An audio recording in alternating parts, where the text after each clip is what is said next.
Artis Ābols, treneris, bijušais Latvijas izlases, gan treneris, gan arī hokejs. Arti, ko tu redzēji pirmajā spēlē pret Sloveniju? Kas tev patika un kas varbūt uztrauc? Kā daudz tika aprunāts šis jautājums par vairākumu, šodien redzējām no 4 vārtiem 3 bija vairākumā, tā kā ļoti pozitīvi. Kas tev varbūt uztrauc šodien spēlē no tā snieguma, ko tu redzēji? Tāds rudenīgs hokejs? Protams, optimāls viņš nevar būt nevienam, ne otram. Ir sezonas sākums, nevienā līgā vēl spēles nav sākušās. Un, teiksim, tie, kas spēlē Ziemeļamerikā, šobrīd runāja par mūsējiem, viņiem vispār tā bija 2., 3. spēle sezonā. Tā kā, protams, nav viegli, bet bija zolīti. Galvenais, ka šī uzvara un gatavojas nākamajai spēlē.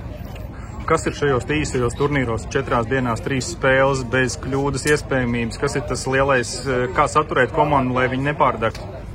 No spēles uz spēles daudz negrib par vienu. Galvenais tās uzvaras, protams, ir. Šī ir uzvarēta, aizmirst šo, gatavojas nākamajai. Nepārliekt tam soli pāri, nevajag sākt domāt par Franciju. Francija būs tikai svētdien, rītā ir Ukraina.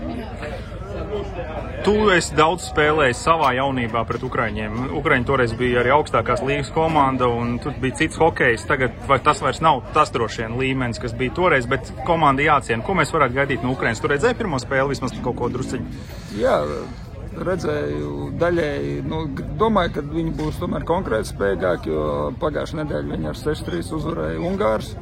Tas vien parāda, un arī šai spēlē viņiem bija gan daudz momentu. Teiksim, viņi nerealizēja savus momentus, Vārtsers viņiem nepārāk veiksmīgi spēlē. Bet katrā ziņā arī viņi labi, viņi savus momentus izveidos, viņi var gūt vārds, protams. Kā mums ir jāspēlē pret viņiem, kas taktiski varbūt būtu būtiskākais? Taktiski spēlēt agresīvi un neattiekties vieglprātīgi pret to spēli. Tas psiholoģiskā noskaņošana tā varētu būt problēma? Mēs visi varam teikt, ka tu esi profesionāls, bet tāpat laikā, tu saproti, ka tas nomināli ir vajagais pretinieks.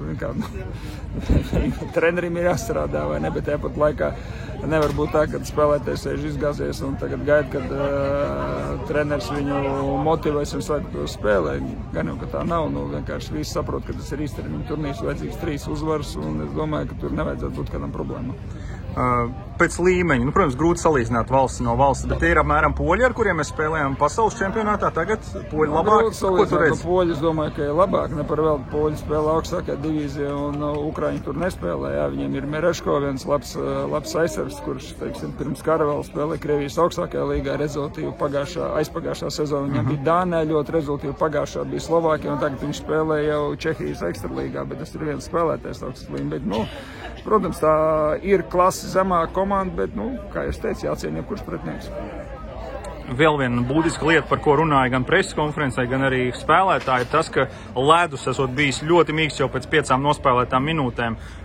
Tu kā hokejists mums cilvēkiem, kas nespēlē hokeju, izstāst, ko tas nozīmē? Pirmkārt, ir fiziski grūti. Tāpēc, ka karsta halviņa pēc būtības ir karsta kā tāda, un tagad tā arī vēl karsts laiks, pilna hale, kas nav viegli. Otrs, tie paši izgājieni, realizācija ir grūtāk, tie paši izgājieni 1-1 vai 2-1 kaut kur tas ledus, protams, var patraucēt, bet, kā saka, traucē abām komandām vienlīdz, bet, pirmkārt, tas ir fiziski smagi, un man pašam ļoti nepatīk karsts hales, es labāk spēlēju, kurā ir augsts, tur vieglāk elpojas, cietāks ledus, vieglāk slidot, šeit ir, visi fiziski smagāk. Mēs esam, drīkst tā teikt, tehniskākā no šīm 4 komandām, kas te ir, tad mums varbūt tas ledus kvalitāte ir būtiskāk nekā citiem. Vai tas nav korekti tā salīdzināt? Vidēji gribētu domāt, ka jā. Vidējais līmenis, es domāju, ka ir augstākais no šīm 4. Vēl par ledu runājot.